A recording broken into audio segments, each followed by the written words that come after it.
السلام عليكم ورحمة الله وبركاته. الحمد لله رب العالمين والصلاة والسلام على رسوله النبي الكريم أما بعد. সর্বোপরি সমস্ত এই ইউটিউব চ্যানেলের ভিডিও যারা দেখেন এবং যারা ফলো এবং শেয়ার যারা লাইক করে থাকেন সকলকে আমার অন্তরস্থল থেকে আন্তরিক প্রীতি ও শুভেচ্ছা মুবারকবাদ রইল এবং এই ইউটিউব চ্যানেল আমার আন্তরিক প্রীতি ও শুভেচ্ছা মুবারকবাদ। আজকের বক্তব্যের মূল বিষয় হচ্ছে আমরা সর্বোপরি একটা কথার উপরে নির্ভরশীল, সেটা হচ্ছে যে ইসলাম নামক যে ধর্ম, ইসলাম যে নীতি, মুসলমানটা ধর্ম নয়, মুসলমানটা ধর্ম নয়, ইসলামটা হলো ধর্ম। মুসলমানটা হলো একটা জাত, ধর্ম কিন্তু ইসলাম। সেই ইসলাম ধর্মটা কি বলে? একজন মুসলমান যে ইসলামের ছায়াতলেই আছে এটা কোনো কথা নয়। একজন মুসলমান নামে কিন্তু সে বেঈমান, একজন মুসলমান নামে কিন্তু সে নাস্তিক, একজন মুসলমান নামে কিন্তু সে এমন কাজ করে যেটা ইসলামের ছায়াতলের মধ্যে থাকার মতো নয়।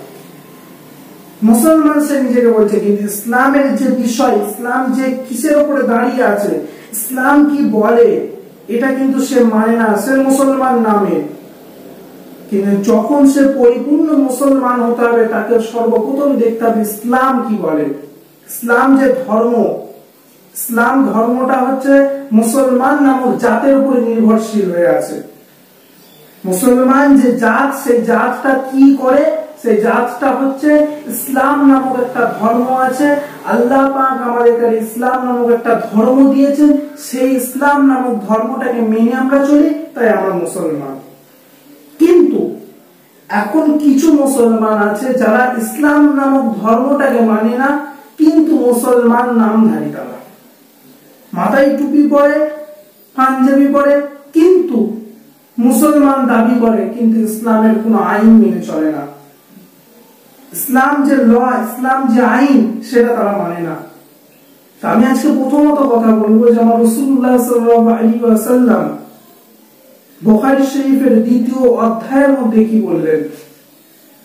দ্বিতীয় পরিচ্ছেদের মধ্যে আমার রাসূলুল্লাহ দ্বিতীয়র মধ্যে বললেন ইসলামের গুরুত্ব। রাসূলুল্লাহ তুলে ধরেছেন ইসলামের গুরুত্বটা কি।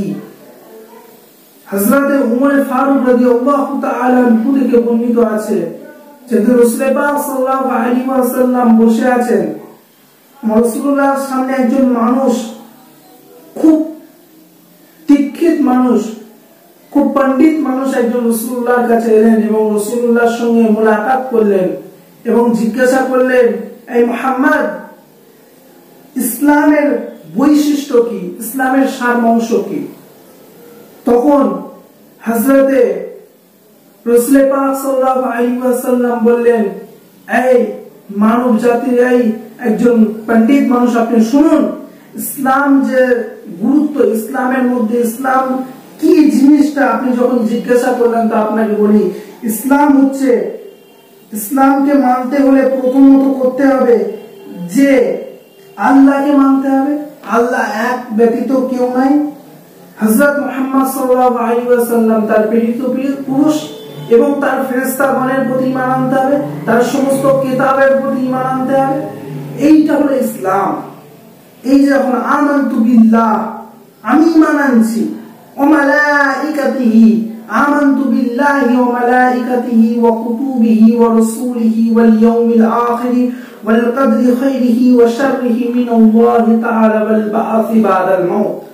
আমি ঈমান আনছি সমস্ত কিতাবের প্রতি, সমস্ত রাসূলের প্রতি, সমস্ত ফেরেশতাগণের প্রতি এবং শেষ দিনের প্রতি, এবং আমার জিন্দেগি জীবনে যে ঘটনা ঘটবে, আমার তাকদীরে যে ঘটনা ঘটবে, সেইটার প্রতি আমি ঈমান আনছি। আবার শেষে যে শেষ দিনের পরে আমি আরেকবার উঠবো, এইটার প্রতি আমি ঈমান আনলাম। তবে একজন সে মুসলমানের ইসলাম নামক ধর্মের মধ্যে এলো। আমরা এখন কিছু মানুষ তাকদীরকে বিশ্বাস করি না, কপালকে বিশ্বাস করি না, যে কপালে কি আছে আমার লেখা, আমার তাকদীরে কি আছে লেখা, এটা আমরা মানি না। এখন কিছু মুসলমানও আছে যারা শেষ দিনের পরে উঠতে হবে, এটাকে বিশ্বাস করি না। তাহলে কি হচ্ছে? সে ইসলাম নামক ধর্মটাকে মানে, কিন্তু সে তার যে বিষয় সেটাকে মেনে চলে না। মুসলমান নামে নাম মুসলমান, মুসলমানের নামে নাম আব্দুর রহিম, মুসলমানের নামে নাম আব্দুর রহমান, কিন্তু সে ইসলাম নামক যে ধর্ম সেটাকে মেনে চলে না। তারপরে একটা কথা বলতে হবে, সূরা বাকারার 285 নম্বর আয়াত, তার মধ্যে আমার আল্লাহ বর্ণিত করছে, আমানার রাসূলু বিমা উনজিলা ইলাইহি মির রাব্বিহিম ওয়াল মুমিনিনা কুল্লু আমানা বিল্লাহি ওয়াল মালাইকাতিহি ওয়া কিতাবিহি ওয়া রাসূলিহি। সূরা আল বাকারা।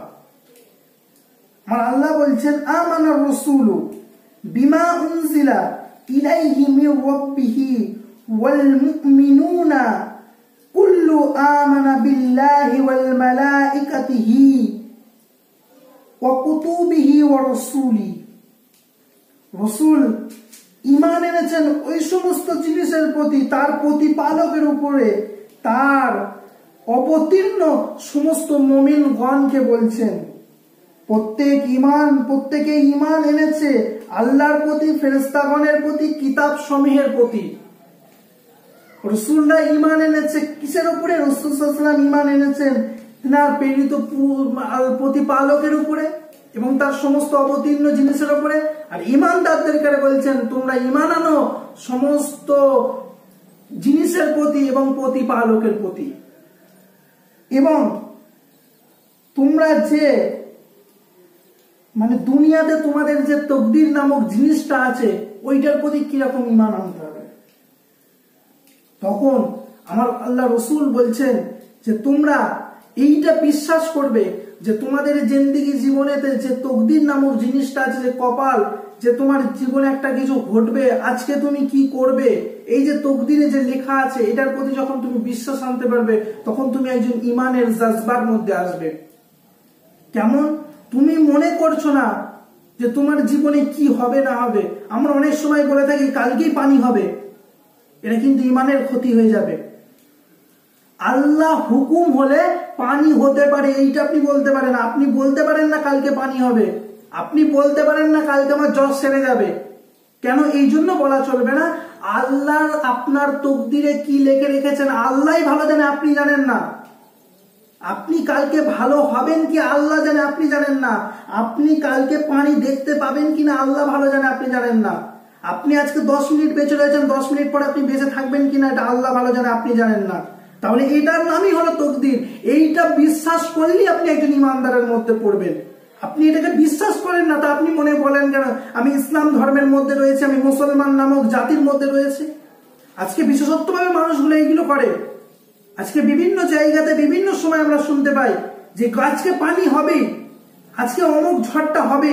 এটা বলার অধিকার আপনাকে দেয়নি আমার আল্লাহ, আপনাকে এই অধিকারটা দিয়েছে। আল্লাহ হুকুম দিলে পানি হতে পারে, এইটা বলার অধিকার আপনার আছে। আপনার বলার অধিকার নেই আজকে পানি হবেই হবে। তাই খবরদার, এই যে সমস্ত মানুষ, এই পরিপ্রেক্ষিতে যে সমস্ত মানুষেরা চলেন, ভিডিওটা দেখার পর থেকে তাদেরকে অনুরোধ করে বলবো এটা থেকে আপনারা দূরে থাকুন, না হলে ইমানের ক্ষতি হয়ে যাবে। ইমান চলে যাবে, আপনার ইমান থাকবে না। আপনি যখন ইমান হারা হয়ে যাবেন আপনি একজন বেঈমান হয়ে আপনাকে চলে যেতে হবে। আর বেঈমান হয়ে যদি একটুখানি আপনি 2 মিনিট পরে যদি মরে যান, আল্লাহর জাহান্নাম আপনার জন্য ফরজে আইন হয়ে যাবে। তাই খবরদার, সকলকে অনুরোধ করে বলবো এইটা থেকে দূরে থাকুন এবং নিজের ইমানকে বাঁচানোর জন্য বিভিন্ন জায়গা থেকে বিভিন্ন সময় ফিতনা ফাসাদের মধ্যে না থেকে ইমানদারির মধ্যে আনুন। ইমান যেটাই থাকে সেইটার মধ্যে চলুন, আর ইমান যাতে চলে যায় সেটা থেকে দূরে থাকুন। আল্লাহ পাক সকলকে হেফাজত করো, সকলকে ইমান সালামত খাতেমা বিল খায়র করো। পরিষ্কার ইমান ইসলাম নামক ধর্মটাকে আঁকড়ে ধরে জীবন যাপন করার তৌফিক ইনায়াত করো। ওয়া আখিরু দাওয়ানা আলহামদুলিল্লাহি রাব্বিল আলামিন।